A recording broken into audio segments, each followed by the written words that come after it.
Hello and welcome to Gierok Farms. Today's video we go over the importance of nutrition and how we take care of a calf immediately after it's born. We go in depth about how much milk the calf should be getting, what type of milk the calf should be getting. To give you guys a backstory of why this video is going to be a little different. The day that we originally filmed it, it was late at night, it was very dark, and the footage that originally was filmed didn't turn out very nice, but I thought the audio, we covered some really good points. So I paired the audio with some footage from about a week later where I filmed the calf in the daylight. And to explain what you're seeing in that footage, the calf that we originally made this video about is that darker speckled calf. It's a bull calf. And then the other bull calf in that pen, that white one, that calf was born the day after.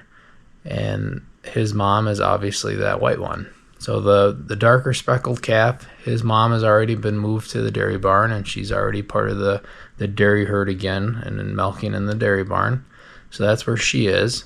When that first calf was born, both of those cows were in that pen.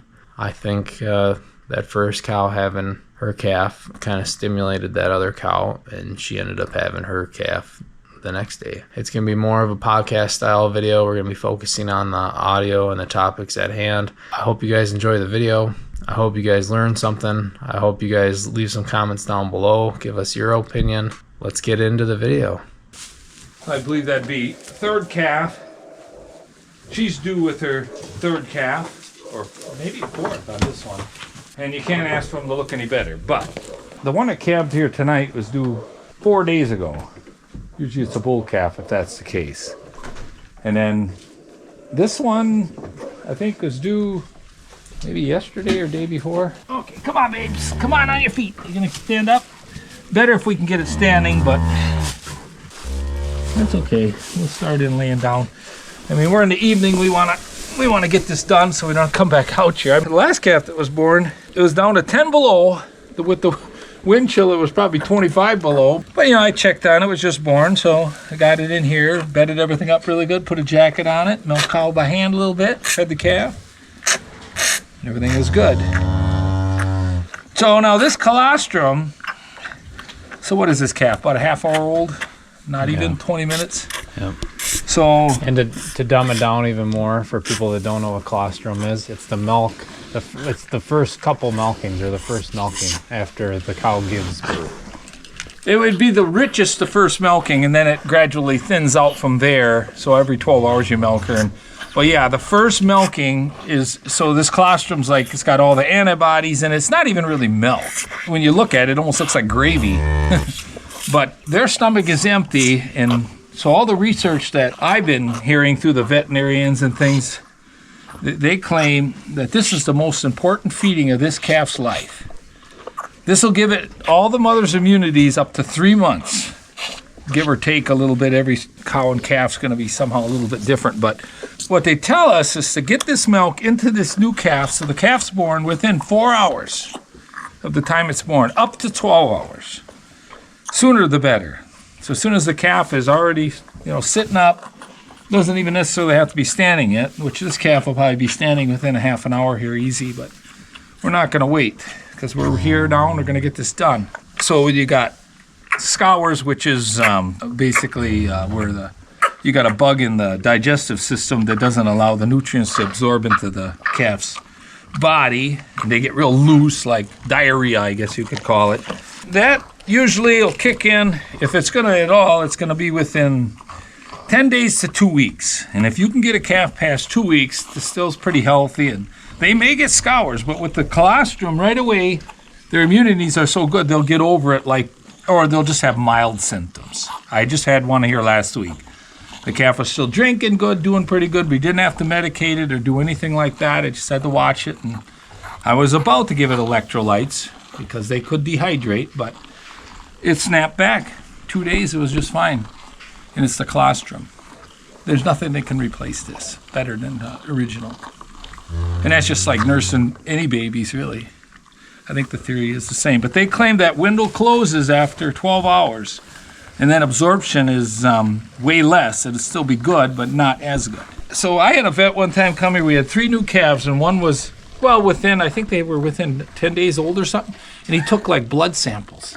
And he was going to prove to us that we may not be doing it right. Because he says, yeah, all the farmers say they're getting a colostrum in there and they're doing everything right. So one I had born out in the pasture and we found it the next day, so we didn't know how soon it sucked. You know, and then the other one was kind of borderline with the time. It might have been closer to 6-8 hours. And then one I knew I fed it right away because I was right there, just like this one. And he took blood samples of all three, and I said, that's fine. It didn't cost very much. And later that day, he was going to call me, and he called me up, and he said, you know, he says, all three blood samples, the protein levels or something that they check for to prove that it got its colostrum on time are extremely high. So he said, you're doing it right, even though we may have had some scour problems or something with the calves. He said, you're doing that part right, so keep that part going. So it was kind of reassuring us that we're, you know, because I don't know, when I grew up, I don't know if they even knew. They knew it was important, they just didn't know how important it was. And I'm thinking about this as you're talking. Someone might ask that doesn't know or wants your opinion, how much do you think a calf should be drinking right away? Well, how much colostrum should you try to get so that was always something when we were kids or growing up and teenagers and that, you know, we just had those, I don't know, they were them 4-pint bottles. These are the 6-pint. You probably could almost get 7 in there if you filled right to the top.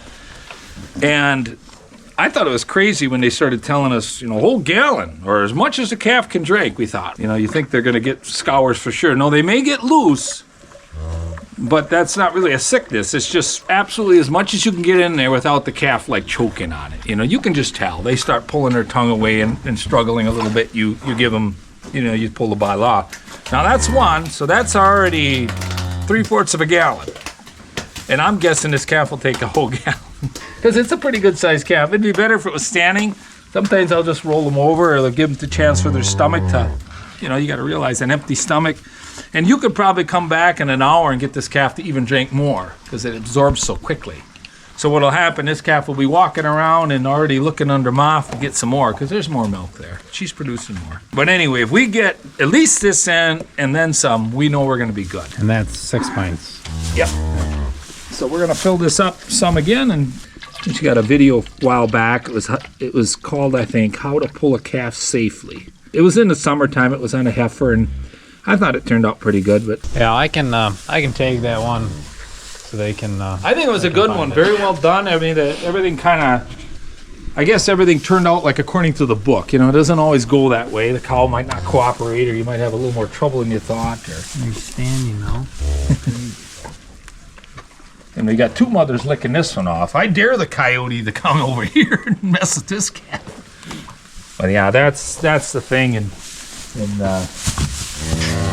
you know, really our theory out here is to confine these animals for their own safety. You know, whether like right now it's against the elements. Summertime they bring them home from the pasture so that there's, you know, they're more closer to the buildings, less likely something could come looking for lunch. The mothers become very protective. The worst thing you can have is like your farm dog would come in here with us, and if the dog's between you and that calf, the cow's going to plow you right over to try to chase the dog off. It's just an instinct. Otherwise, she doesn't seem to mind the dog. That new calf, there's something about it, them instincts. So what do we got there now? We have that full. This is already half empty. We're past the gallon. He's guzzling it down, that's for yep. sure. And then we talked about it while the pump was running, but let's talk about it again. The breed of this calf. So you bred this Holstein cow with a shorthorn bull. Artificial insemination. I do got a handful in the tank all the time. And I don't know, maybe she didn't, you know, sometimes if I can't get the cow to settle, you know, maybe it's the second or third time, I might even throw a Jersey or a shorthorn in. And we've got so many heifers and offspring anyway, so I'm okay if it's a bull calf from time to time because we've got more offspring than we need for our own. So it's kind of a reason not to keep it, I guess. Because we keep all the heifer calves, we raise them up, and then we do sell almost half of them to larger farms. And I think the guy that's buying them, it's kind of interesting. He breeds his heifers, his first pregnancy, to Angus. And the reason is because the Angus calf is kind of thin and easy to calve. The heifer will have it very easy by itself. So then what happens, he raises them all up for feeders and sells them that way, heifers and bull calves. So then he doesn't have heifers from his heifers. So he's lacking a few there. So then he'll buy what we got extra, which kind of works out okay. I kind of like the idea that we got someone that's... And it might be hard to see with our light here and the camera picking it up, but with that short horn mix in there, this calf is a bit darker looking. It's got the bottom below its knees are dark. Yeah, so that's the thing. If it's below but it gets down near the hoof, if you got any black, like within 4 inches of the hooves, it's definitely got a mix of something in it. And that's how the buyers know. They take one glance at this calf. They know that this calf has got a cross in it. And they will pay more. Because this calf, you can see already, this calf is stockier. So we got what? We got a gallon and maybe 2 pints into this calf already, which is really good. We're not going to push any more. Yeah, this calf, buyers are looking at it going through the ring. It with that darker coloring and that speckled look, it would be more appealing to a beef producer than just a straight Holstein or a Jersey. So what they do is they gain faster on less feed, or they would get fatter on, let's say, just roughage like hay than so much corn. So really that's the appealing part. So like, for instance, brown Swiss, even though they kind of are stocky animals, they just take longer to grow up. They're stubborn to feed as calves. They kind of shy away from them. They'll pay pretty good for them if they're already, let's say, 600 pounds or something. I think it's kind of like from that point on, they're more likely to just take off and line right up with all the other breeds. Or like Jerseys, like you were saying, the Jerseys, they're frail. They're a milking breed. They're not really a meat breed. Very good meat, not as much of it per animal. So anyway, that's a little rundown of that. So everything here is done right. We got to get out of here and let mom and baby have their time, I guess. All happy everything went good tonight when it came to that new calf. Thank you for sticking around to the end. Thanks for watching the video. And also check out our other videos if you want to learn more.